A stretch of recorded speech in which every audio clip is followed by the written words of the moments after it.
Broadcasting from the business capital of the world, this is the Podcast Business News Network. Well, she's what's known as a heuka, somebody who tells stories. And in that, you get anecdotes, insight, maybe some life coaching. She's also a healer of sorts. Janis Reed joins us again. Hi, Janis. How are you? I'm doing very well. Good morning. Good morning. It's been quite a week, hasn't it? A lot It of things has. going on in the world. Yeah. And I don't know if you subscribe to it or are aware of it. Mercury retrograde is happening right now. So strange things can potentially happen if you're plugged into the astrology world, right? Boy, that accounts for a lot of things, doesn't it? Backing up and going forward. 2 steps back, 1 step forward. Pretty much so. And even technology is challenging. We just had a challenge before we came on the air. We did. Miracles happen, though. That's me. No? So what's on your mind lately, Janis? What do you want to Well, tell us about? thank you for asking. It occurs to me, we've been talking for weeks now, and I've really not done much of anything for anybody except stroke my ego, which has been fun. But I did a reading today to find out what I might do, what people in America at the moment are concerned about and what we could do about it. Well, when I do readings like this, they don't come up necessarily specifically A, B, C, but what it came up was that the trickster energy right now is trying to teach everybody grace. That's why it's just all cockeyed. The political, the anti-political, you pick it, go to the grocery store. Just the trickster energy, just crazy, just pure crazy, is trying to teach us grace. And those people that can't quite grasp the grace idea are likely going to be uncomfortable. I hesitate to say suffer. But if we can remember to be graceful during all these crazy caca changes, something will tumble in our heads and it'll open up memories and recollections of the way things are supposed to work, not the way things have been told to us that we're supposed to do them this way, but something logical will reconnect inside of us that says, as children, as 3-year-old, I knew what to do with hot water. You don't touch it. But as a 30-year-old, there's a lot of touching going on in that hot water business right now. So if we will stop and remember that all this trickiness is trying to get us to slow down and stop and just be graceful. Don't be claiming it or bragging about it so much as just try to accept it, be graceful, try not to embarrass yourself if you're lucky, and see what's there to grow from, what you can remember that helped us grow the last time. When I say this, it's more of a generational thing, a humanity thing, to remember where we started. We started as children. We didn't have anything. We didn't have any bank account. We had mama and we had daddy and maybe a dog, but we had to learn and grow from nothing. So here in the middle of our lives, when we think we're grown up and responsible and adults and mature, we find that we have to stop all over again. If we keep going, we're just digging ourselves a deeper hole.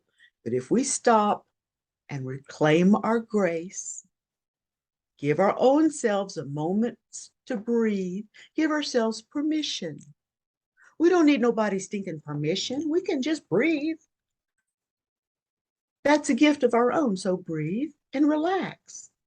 And for a minute or so, let yourself just breathe. I mean, if you need to look at the clock, do it, but give yourself 60 seconds today that all you do is listen to yourself breathe. Just listen to it. You might hear it, you might not. Don't try to amp it up. Don't try to quiet it down. Just pay attention. Can you breathe? Check yourself. See if you've got a pulse. Just breathe and relax. It's like a mini vacation. And then when your minute's up, then go back and find out, what the dog did with the sock and why the dishwasher's gone off cockeyed. But, real life things. Several times a day, if you can do it, just give yourself a minute to regroup. Breathe. Relax. Nothing is going to happen today that's really going to make a big heap of difference in 100 years. There's a very good chance that whatever you're worried about, nobody's worried about it except you. So give yourself a pause, relax, as someone told me. Just relax, breathe.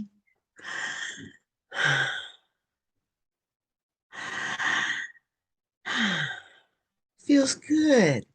All the shoulder muscles relax. You can feel it going down your spine. And your shoulders relax and your jaw drops. And there for just a minute, nothing matters except your breathing. There's no wars. There are no fights. The kids aren't screaming in the yard. The dog's not walking in with muddy prints. Your husband didn't just get fired. All you're doing is breathing. And that's something you can do. You do it. Nobody else does it for you. Just you. Take advantage of that. Think about that when you're breathing. Man, this is empowering. I choose to breathe. I do this. I want to say, Janis, that you're right on target because it is scientifically proven that if you do 3 deep breaths, just what you're saying, stop, do it. You are resetting your mind and putting your heart at rest and giving yourself clarity. It really is like a reset button on your computer. It is. It's a giant pause button. We don't use it enough. I don't use it enough. I don't either. I got all crazy about a refrigerator a few weeks back. Turns out I got another one that's a better deal from a local company that's going to take care of it forever. And the old refrigerator, well, I'm going to put it on the porch just where they left it. They can come pick it up. There for a little bit, I forgot to breathe and that I was in control. And I tried to let somebody else make me crazy. Well, I do cray-cray all on my own. Let it go, breathe. One of the greatest tools in the world was taught to me by my 2-year-old nephew. It's the motorboat sound and the na-na-na, boo-moo move. You put your hands over your head, go na-na-na, boo-boo. And then you do the big raspberry sound. If you're not doubled up in laughter, you're certainly not hurting anymore when you finish. Reset button. I want to share this. It's so funny that you say that because I was talking to somebody the other day. I was at a restaurant. There was a female bartender there, and she was like in her 20s.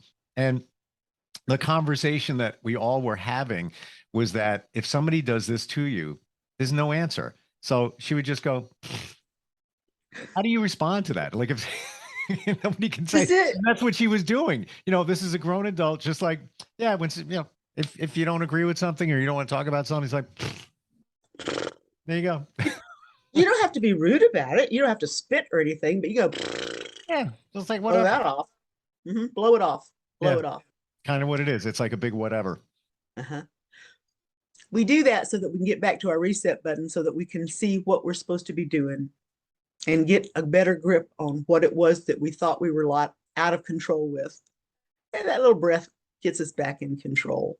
It's very nice. Tell me something, though.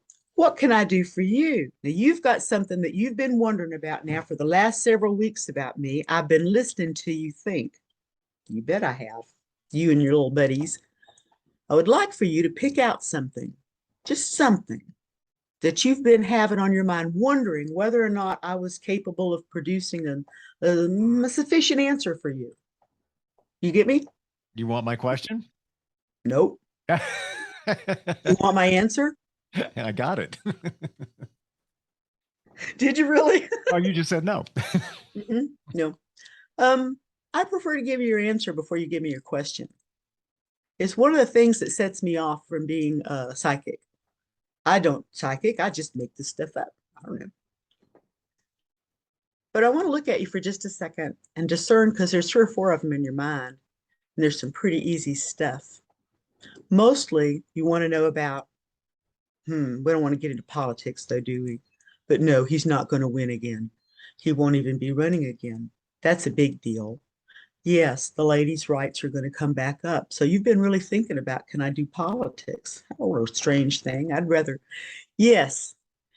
Right now the wheels are churning politically in the country. We're gathering up our feet back underneath us. We really had the world blown away for a little while. Someone came into office that was unexpected. We all had our big hopes on him, and it didn't work out like we hoped. But what it did do was sort of like that guy that paid off the 30 pieces of silver for the soul of Jesus Christ to have him murdered. What we did was we had somebody pay off the 30 pieces of silver with their crazy attitude and their unrelatable worldview. And it's caused the entire United States of America to give a chance to say, wait a minute, that didn't really happen, did it? Do we have to do that again? And we're starting to get our own resources back underneath us. Some will vote Republican because they're Republicans. Some will vote Democrat because they're Democrats. Some will vote the other way because there's the only choice there was, which is sort of how one person got into office anyways. Like that was the best game in town. There are a lot of changes that he opened up. He opened up an opportunity for America to take another step back and look at what we see ourselves as. We need to bring back civics classes. That's pretty obvious. We can't run a government unless we know what the rules are. So people need to understand the rules. We need more education, not less education.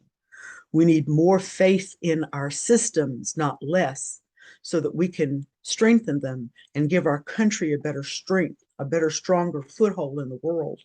Because our foothold is the same foothold as Russia and China and North and South Korea. We all have the same foothold, toehold in the planet. If we can stop goofing around and wondering about, well, does the red color sound better or the blue color sound better, and get down to what the dirt looks like, get real, people, let go of all this false, fluffy stuff of politics and emotions and entertainment, and get down to the heart of ourselves. What do we want for our children? Do we want them fighting over who's in charge? Or do we want them knowing how to plant a vegetable? Do we want them knowing how to make food that they can share with their neighbors? Or do we want to teach them how to argue and bring grief to the neighbors? When we settle down and let the grace bring us back to memories of what's real, what works, we find that peace, grace, kindness, these are things that work. And they stretch across nations. They stretch from Baptists to Methodists. That's kind of a thing to say, but I'm bold. I'm going to say it. Kindness works.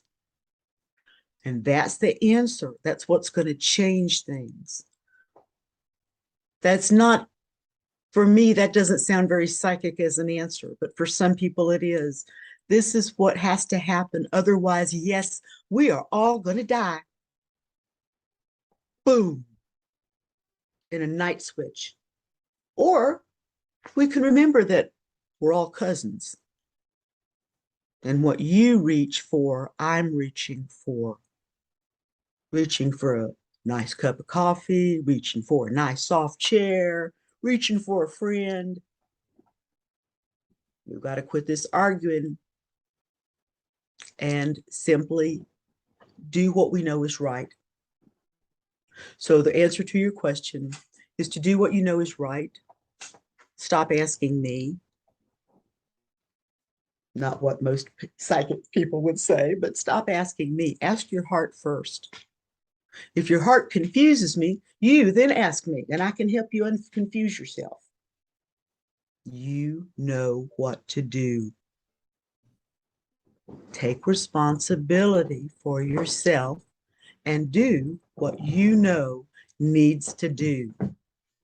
Stop asking for permission to do what's right.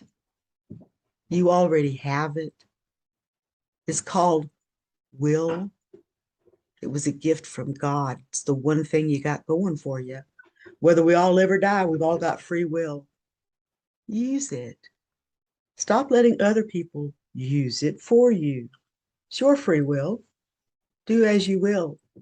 That's the whole of the law. Do no harm and do what you will. Play nice and be good. And there you have your answer. Well, I agree with you. I always say to everyone, do the right thing. Just at the very least, just do the right thing. That's it. You don't need permission. Stop looking for somebody to say yes or no. Just do it. Do what's right, what you feel in your heart. The social order of things, I love to confuse because I told silly brunette jokes once in an elevator um, deep in New York with all the Italians. Me and my blonde girlfriend went in there and just started telling blonde jokes, but with brunette instead of blonde. It was difficult, but they wanted to throw us out of the elevator somewhere between the ninth and 10th floor. I like to jerk around the social order of things. People start to assume that when they say something, they're going to get an answer back. Not necessarily from me. I'm going to answer you from me, not be ourselves. It's time to be ourselves and not be someone's puppet, image, doll baby, puppet. And you know what you said before, Janice, where the things that we're all worrying about, nobody's going to care in 100 years. No. They've done research on that. And 90% of the things that we all worry about never happens. Yeah. Maybe 10% actually transpires, but we're worrying about all the other stuff for nothing. Well, not for nothing. We get these little gray hairs. Well, okay. If you're looking for that, then keep worrying about things you don't need to worry about. That's it. That's it. So I want to save the world. I want to change the world. I want to start putting out these vicious rumors that nice makes right and that might has got nothing to do with it. Right is what's mightful. What's mighty? Mightful ought to be a word. I like that. So that's my goal in life, is to change the world into believing that it can instead of believing that it isn't going to. Even if the planet shifts and alters, our spirits are going to be here or somewhere. And I want them to be whole spirits. I want people to stop feeling the need to remain broken, to find a way that we can all be healed, whole in our minds, even if our body doesn't quite respect that thought. The world has too many big things going on right now to stop and worry about getting permission to do what's right. Be graceful, casually do what's right. There was a photograph I saw recently of Michelle Obama meeting Queen Elizabeth II. Nobody's supposed to touch Queen Elizabeth at all. Michelle got caught up in the moment, and she's an American girl, so she reaches over and puts her arm around the back and puts her arm around Queen Elizabeth. Well, Queen Elizabeth stands there for a second, and she kind of freezes because this is out of protocol, and she decides to join in. So she reaches her arm around, and the photograph is of the two women holding each other with their arms wrapped around their backs. Totally unexpected, way against the rules, and absolutely caring, loving, respectful. It was great. And nobody gave them permission. We can do that. Even the Queen said, forget permission. I'm going to get some hugs. And she did. Why are we afraid? Janice, why are we afraid?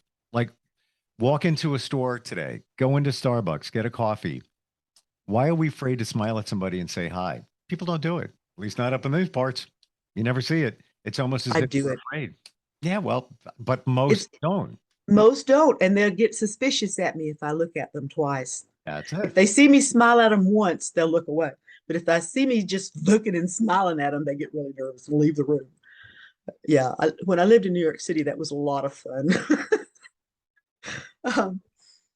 But it is kind of rude just to stare at people, I suppose. Most people are kind.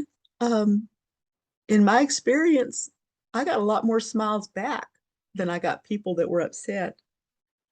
Well, you live down south, so it could be a little bit of a different mentality. Maybe culturally, it's a little different. And it's me. Here, you think? It is. It's me. My mother didn't raise anybody to know a stranger. I've never known a stranger. That's one of the little things in my family. Um, because I'm too curious, nosy, curious. I want to know who's sitting next to me. I want to know about things. More people could develop that. I agree. Too many people cross their arms and cross their legs and say, "Yeah, I'm open for it. Talk to me." Right. Mhm. It's a lot of us are strangers to ourselves. So therein lies part of the problem. You really A don't lot know of yourself, right? we don't.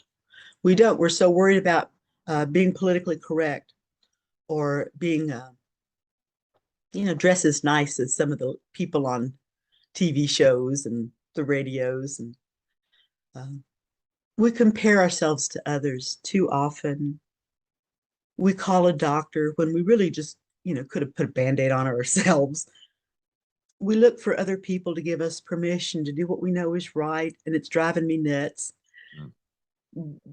It seems to be universal, but it's true. People, political people especially, they bring up a big dramatic fantasy and hope people follow that because they're intrigued by the fantasy. It's like it's a soap opera. You got to pay attention to see who does what next. But it's all manufactured. We get so caught up in the emotions of this manufactured soap opera that we forget it's got nothing to do with whether or not the dishes are washed, or if the kids have got clothes for school tomorrow, or if that paper is done for the boss. We get distracted. Zoom in, zoom in to who you are. As I try to zoom in to who I am, I'm finding out I can do all sorts of things I had forgotten I could do.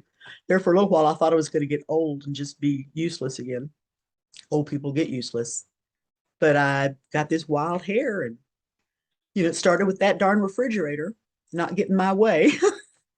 Well, now I've ripped up the bathroom, rewalled all the walls, had a new steam shower installed, and moved the toilet from this side of the room to that side of the room. It's great. Now I sit here telling people my intimate stories, hoping that they'll be brave and be willing to share some of their intimate stories. Standing in the grocery store line, looking in the basket ahead or behind. What you got? What do you got that I want for mine? And Be why can't brave. you have that conversation? You're online, the grocery store, you see something in somebody's cart. Maybe it's making you think. Why can't you start a conversation and say, you know what, I was thinking of buying that, or thank you for the reminder. I'm going to go get one of those right now. People don't do that. Not enough people do that. There was a woman, I went to the Grand Union in Manhattan one night. They're open 24 hours, so it was about 1, 2 o'clock in the morning. There was a woman that I often saw shop at about the same time. She usually wore a trench coat, not much makeup. Her hair was kind of brushed like mine, 2 o'clock in the morning brush. And we do our grocery shopping. One night we're standing there in line. I'm in one line, she's in the next line. She says, "Watch this." Because we've seen each other just in the grocery store several times by then, passing each other in the night with our shopping bags. She's standing over there and she looks at me and she says, "Watch this. I am not going to stand in the back of this line anymore. Watch this. I'm going to show you how not to stand in the back of the line again." Well, okay, I'm game. She's talking to me, so I'm engaged now. She says, "Watch this," and she starts doing her scales. La la la la la la la. Only she's got a voice like mine only wishes I had. She went up, she went down, she went up, and the man in front of her turned around and said, "Would you like to go in front of me, ma'am?" And she said, "Well, if you don't mind, I'd love that." And she la la la la. And the man in front of her, of the next guy, said, "Would you like?" Pretty soon she was in the front of the line. She looked around behind at me and winked, and she said, "And that's why you get to the front of the line. Nobody wants to stand behind a crazy woman." I thought that was the best trick in the world. Several years later, I saw her on TV. um, Her name was Roberta Flack. Seriously? seriously, I'd been grocery shopping with Roberta Flack and didn't know about it. Wow. And she was just goofing off with somebody that looked like would goof off with her. And we had a blast. She told me her name was Bobby. All I knew was that her name was Bobby until I saw her on television years later and realized I know that voice. I came in from the next room and heard the voice. There she was. Unbelievable. You never know who you're going to goof with at 2:00 in the morning in the grocery store line. So take advantage. If they don't look dangerous and you don't look dangerous, words are cheap. Use them nicely. Start a conversation, but most importantly, breathe. Breathe. If you don't breathe, you can't talk. You can't sing. You You can't do certainly anything. cannot do your scales. Nothing. You got nothing unless you So breathe. that's it. So when people call me, they talk to me, they email me. We set up some time to talk, and I help figure out with them how they can start to breathe again. What's causing them to glitch? What's giving them the worries? Each person is an individual person every time. And the things that I am able to do, working with my Uber information chart, people call them Akashic records. I tell people I just make this stuff up. The stories that I come up with are soothing. They help to bring peace to the person worried. They help give them another way to look at it so that they can create a way out of their pain and grow something good instead. Not everybody can do this. A lot of people offer their opinions on how to do it. Rather than offer my opinions, I tell you what's going to work because either I've tried it or this is specifically and exclusively for you to try, and here's why. I don't like to give people maybes and wannabes. I like to explain them so that the person understands what and how it is that they are to recreate their surroundings so that it's doable, it's instantaneous, everyone benefits, no one has to be hit with a detrimental side, nobody gets punished. We all grow from it. It's difficult sometimes to figure out how to grow when you're stuck in a swamp. I'm an expert on swamps, and I can help you figure that out, how to grow and flower instead of just drowned and get sucked into the muck. How do If we you we're just about out of time. They just told me. email me, it's Goddess Janis, GODDESSJANIS at hotmail.com. Where else would you find a goddess? So email me, goddessjanis at hotmail.com. It's a long address. Send me a note. I'll send you how you can talk to me on the phone, how we can make an appointment, how we'll deal with just your problems, and I will give you my full attention. Nobody else in the world will matter when I'm talking to you except you. So give me a talk, give me a call, email me, goddessjanis at hotmail.com. Always great talking with you, Janis, and I love your insight, your perspective, and it's, you know what? You said it today, and I've been doing radio since I was 17, and I do a You radio don't show. look it. Oh, since I was. I'm been doing it a while. I end every broadcast with these words: be kind to each other. Every single one. And I play music. You know, it's not like talk radio. And I still end it that way because I truly believe we got to be kind to each other. That's it. Just be kind. That's it. Yeah. Janis, thank you so much. Thank you. I'm so glad we got to see each other this time. I know. See, with a little technological glitch there, and there you go. You This know, old dog can learn. because we took a breath. There it is. All right. We'll talk to you next time. Okay. Hope so. Bye. Have a great day. Yep. We'll be right back. Are you looking for even more of the podcasts and hosts that you love? The Podcast Business News Network is proud to announce that you now have even more ways to listen live. Check out the MyTuner Radio, online radio box, and Simple Radio apps on iOS and Android, or find us online. Search for Business News Network on mytuner-radio.com, or search Podcast Business News Network on streama.com and onlineradiobox.com/US. Take your podcasts on the go and don't miss a minute of the action.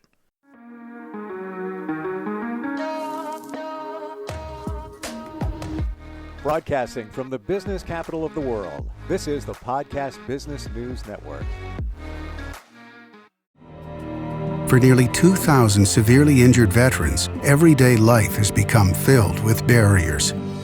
Day-to-day simple tasks can become pretty daunting. I have to carry my chair up 2 flights of steps or have somebody do it for me. What scares me the most is just the falling. When I'm struggling with my house, I think, to have that one great barrier just knocked down, I mean, it's crucial.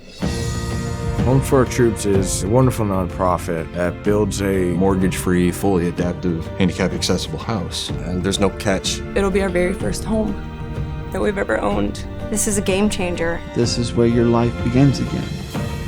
We need you to join us in completing this important mission. Please visit hfotusa.org and help build homes and rebuild lives. Because of you, everything's going to be okay.